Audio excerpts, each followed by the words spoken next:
Monday afternoon, fellow patriots. Constitutional Sheepdog here, coming to you with a new video about some alarming news that's going on across the country right now. Democrats are doing everything in their power right now to push through some new legislation on the state levels across the country to stop President Trump from being able to be on the ballot for the 2020 elections. Here's what you need to know. The movement that they've started on the Democrat side, they are aptly calling the Presidential Transparency Election Rule. What does this mean? Well, it means a couple of things. They're trying to pass this, and in Democrat states, they're already coming very close to being able to pass these restrictions. And basically what it says is that it requires anyone who wants to run in the primary or general elections to have to disclose their last 5 years of tax returns in order to be on the ballot in the primary or general election for president. Now, why is this a problem? Well, the first problem is the Constitution. The Constitution was written in 1787. When the Constitution was written, and every single day of our lives since then, the Constitution has 3 requirements in order for you to run for president. The first requirement is that you have to be 35 years of age or older. The second requirement is that you have to be residing in the United States for at least 14 years. And the third and final requirement is that you must be a natural-born citizen of the United States. So, nowhere in the Constitution and the election laws based under the Constitution for what the requirements are for president does it state that any person who's running for the office of president in an election has to disclose tax documents. They're not required to. But ever since Donald Trump first ran for president in 2016, when he was, at that time, President hopeful Donald Trump, or a nominee, they have been calling for him to release his tax documents. Why do they want his tax documents? Well, they feel that if they can get his tax documents, that they can either sift through them or bend them in some way to make him look bad and criminalize him to the general public before the 2020 election. Okay. Now, the reason that they want to do this is because they're hoping that they can find somewhere in his documents the creative tax reporting that they keep saying that he does. Well, the problem with that is that he's not required to disclose them. But ever since 2018, when he told them that he was not going to be disclosing them, at the time he stated that they were under an audit, so he couldn't disclose them. But he's not required to. But they're not happy with that. They want to see his tax documents. They want to see everywhere that his money has gone, everything for his business and everything like that. But he's not required by law to give that to them. But here's the problem. If they can pass this legislation through, which in New Jersey, they're one step away from doing it. Illinois is one step behind them. And they're in Wisconsin, it's already on the floor, passed by the Senate and up for a vote by the House.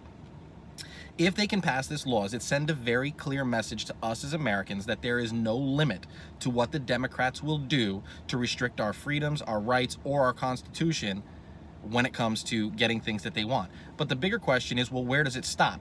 If you're going to start with, okay, you have to provide 5 years of tax documents, well, what's to stop them now, since they've already taken out that part of the Constitution and added their own little restrictions to it?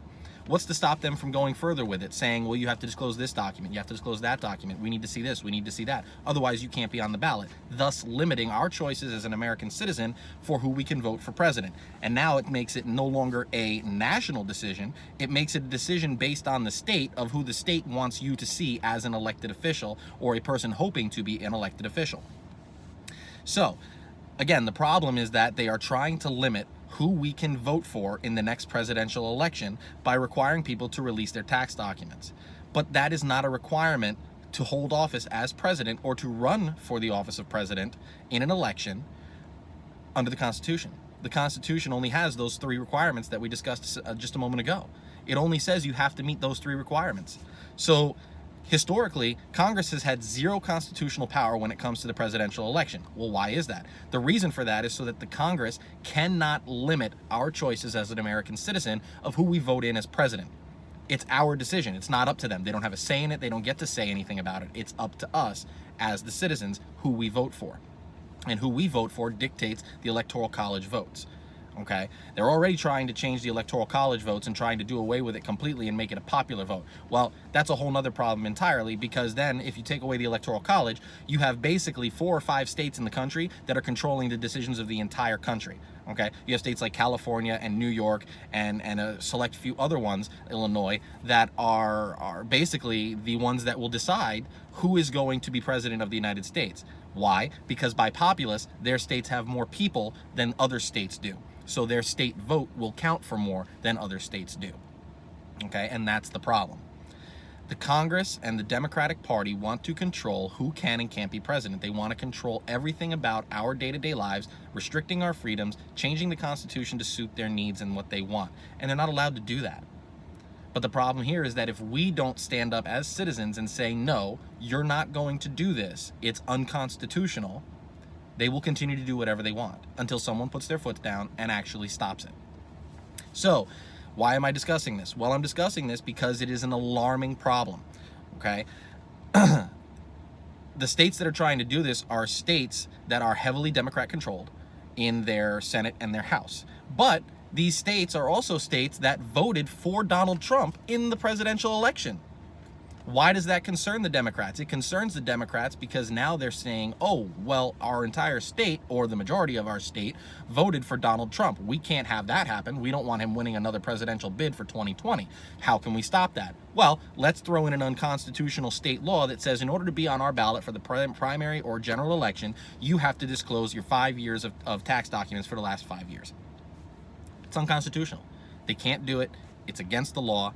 And the Constitution is very clear on what you must do in order to be president. It's not open for discussion. It's not up for debate. That is the law.